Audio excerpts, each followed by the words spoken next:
இச்செய்தியை வழங்குபவர் Aalayam associates private limited property developers.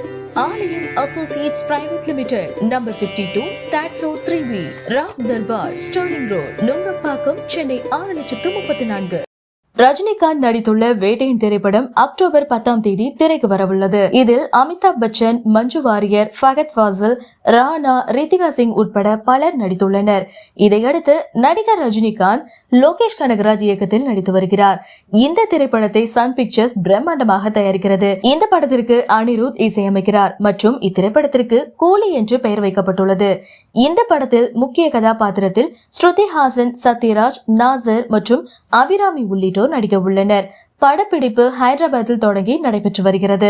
இதற்கிடையே திரைப்படத்தின் நாடு முழுவதுமான வணிகத்திற்காக பிற மொழி நட்சத்திர நடிகர்களை நடிக்க வைக்க தயாரிப்பு நிறுவனம் முயன்று வருவதாக தகவல் வெளியானது.